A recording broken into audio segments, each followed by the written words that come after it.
નમસ્કાર, હું નીતિન પટેલ. તમે જોઈ રહ્યા છો સમાચારમાં આગળ ન્યૂઝ. હવે જોઈએ આજના સમાચાર. અખિલ ભારતીય પત્રકાર સુરક્ષા સમિતિના મહેસાણા જિલ્લાના સંગઠનને બોગસ પત્રકારો બાબતે મહેસાણા કલેક્ટર તેમજ જિલ્લા પોલીસ અધિક્ષકને આવેદનપત્ર આપ્યું.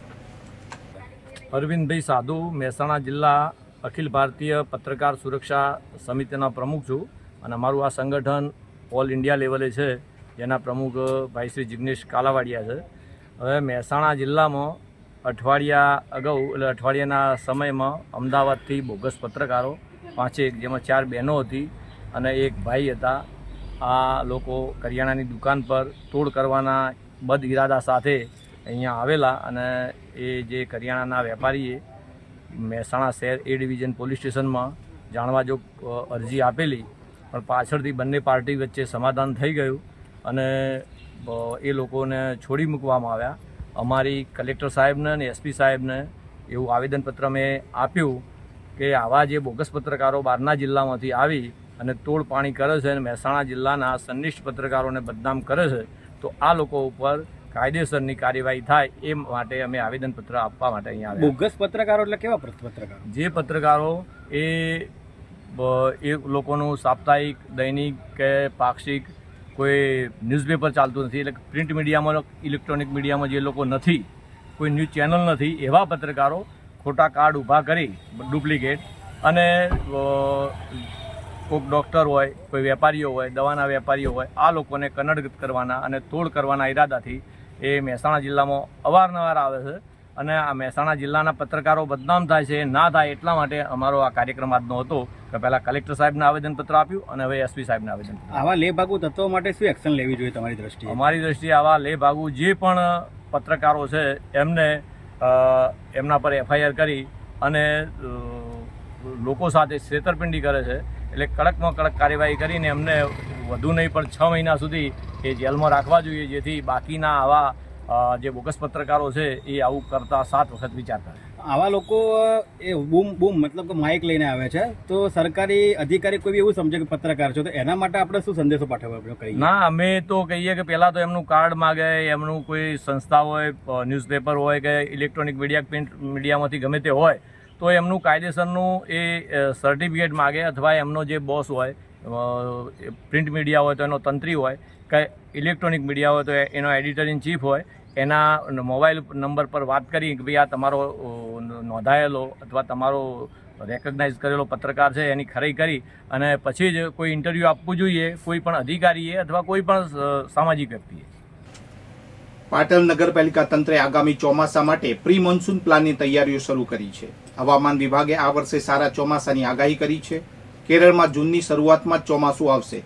પાટણ શહેર અને જિલ્લામાં ભારે વરસાદની આગાહીને ધ્યાનમાં રાખીને ફાયર ફાઇટર ટીમો સજ્જ થઈ રહી છે. પૂર જેવી પરિસ્થિતિમાં બચાવ કાર્ય માટે 2 મશીનવાળી બોટ તૈયાર કરવામાં આવી છે. નગરપાલિકાએ 12 લાઈફ જેકેટ ઉપલબ્ધ કરાવ્યા છે. 11 તરવૈયાની ટીમ રેસ્ક્યુ માટે તૈયાર રહેશે. પ્રી મોન્સૂન પ્લાન અંતર્ગત તમામ જરૂરી સાધનોની ચકાસણી કરી તેમને કાર્યરત રાખવામાં આવ્યા છે. જો કે દર વર્ષે પ્રી મોન્સૂન કામગીરી છતાં શહેરમાં ઠેર ઠેર પાણી ભરાવાની સમસ્યા સર્જાય છે. આ વર્ષે પાલિકાની તૈયારીઓ કેટલી અસરકારક નીવડે છે તે આગામી ચોમાસામાં જોવા મળશે. ભારતીય કિસાન સંઘ કડી ફાર્મર પ્રોડ્યુસર કંપની FPO દ્વારા પ્રથમવાર સર્વજ્ઞાતિ સમૂહ લગ્નનું આયોજન કરવામાં આવ્યું છે. આ કાર્યક્રમ ભાગ્યોદય હોસ્પિટલની સામે આવેલ ભાગ્યોદય જીનિંગ ફેક્ટરીમાં યોજાયો હતો. સમારોહમાં 16 નવદંપતીઓએ લગ્ન ગ્રંથિથી જોડાયા. આ પ્રસંગે ગુજરાત રાજ્યના પૂર્વ નાયબ મુખ્યમંત્રી નીતિનભાઈ પટેલ વિશેષ અતિથિ તરીકે ઉપસ્થિત રહ્યા હતા. દાતાઓએ નવદંપતીઓને ચાંદીના દાગીના સહિત વિવિધ કરિયાવરની વસ્તુઓ ભેટ આપી હતી. કાર્યક્રમમાં ડિસ્ટ્રિક્ટ બેંકના ચેરમેન વિનોદભાઈ પટેલ, રાજા ઇન્ડસ્ટ્રીઝના શેઠ દિલીપભાઈ પટેલ, જિલ્લા પંચાયતના પૂર્વ પ્રમુખ પ્રહલાદભાઈ પરમાર હાજર રહ્યા હતા. આ ઉપરાંત કડી APMCના chairman Govindbhai Patel, vice chairman Himanshu Patel, Bhajap અગ્રણી અશ્વિન પટેલ, તાલુકા પ્રમુખ શૈલેષ ઠાકોર અને સરસ્વતી કેળવણી મંડળના પ્રમુખ કરશનભાઈ પટેલ સહિતના અગ્રણીઓએ હાજરી આપી હતી. વિસનગર શહેરના પટની દરવાજા વિસ્તારમાં પાણીની મુખ્ય લાઇનમાં 2 વાર ભંગાણ સર્જાયું છે. 305 સમથી શહેરને પાણી પહોંચાડતી લાઇન રવિવારે પ્રથમવાર તૂટી હતી. પાલિકા તંત્ર દ્વારા તાત્કાલિક સમારકામ હાથ ધરવામાં આવ્યું હતું. સોમવારે વહેલી સવારે આ જ લાઇન ફરી તૂટી જતા હજારો લીટર પાણી રસ્તા પર વહી ગયું હતું. સમારકામ માટે ખોદવામાં આવેલો ખાડો પણ પાણીથી ભરાઈ ગયો હતો અને આ પાણીની લાઇન નર્મદા અને ધરોઈમાંથી આવતા પાણીને એકત્રિત કરે છે. આ સમ્પમાંથી લાલ દરવાજા વોટરવર્ક્સ, ડોસાભાઈ બાગ સહિત 8 ઝોન વિસ્તારમાં પાણી વિતરણ કરવામાં આવે છે. ઉનાળાની સિઝનમાં જ્યારે કેટલાક વિસ્તારોમાં પાણીની અછત છે ત્યારે આ રીતે પાણીનો વ્યય થતો લોકોમાં રોષ ફેલાયો છે. ઊંઝા શહેરમાં વરસાદી પાણીના નિકાલ માટે નવી પાઇપલાઇન નાખવાનું શરૂ થયું છે. સ્વર્ણિમ જયંતિ મુખ્યમંત્રી શહેરી વિકાસ યોજના 2024-25 અંતર્ગત આ પ્રોજેક્ટ હાથ ધરવામાં આવ્યો છે. શ્રીકૃપા સોસાયટીથી કામલી રોડ નાળા સુધી વરસાદી પાણીની પાઇપલાઇન નાખવા માટે ₹48 લાખની ગ્રાન્ટ ફાળવવામાં આવી છે. આ પ્રોજેક્ટનું ખાતમુહૂર્ત સવારે 11:30 કલાકે કરવામાં આવ્યું. ઊંઝાના ધારાસભ્ય કિરીટભાઈ પટેલ અને પાલિકા પ્રમુખ જિજ્ઞાસાબેન ડી પટેલના હસ્તે ખાતમુહૂર્ત વિધિ સંપન્ન થઈ. કાર્યક્રમમાં ઊંઝા પાલિકાના કોર્પોરેટર્સ અને સ્ટાફ સભ્યો હાજર રહ્યા હતા. આ પ્રોજેક્ટ શહેરમાં વરસાદી પાણીના નિકાલની સમસ્યાનું સમાધાન કરશે.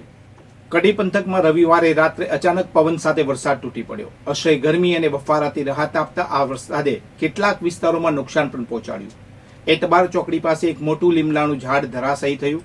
ઝાડ પડવાના સમયે નીચે રિક્ષા હોવા છતાં રિક્ષા ચાલકનો આબાદ બચાવ થયો. નાની કડી વિસ્તારમાં જગાતનાકા પાસે અયોધ્યા રામજી મંદિરની સામેના કોમ્પ્લેક્સ નજીક યુજીવીએસએલની ડીપી દુકાનોના શેડ ઉપર પડી ગઈ. આ ઘટનાથી થોડા સમય માટે વિસ્તારમાં વીજ પુરવઠો ખોરવાયો હતો. 15 દિવસ પહેલા થોળ રોડના અંડરબ્રિજમાં વરસાદી પાણી ભરાવાથી 5 વાહનો ડૂબ્યા હતા અને 1 વ્યક્તિનું મોત થયું હતું.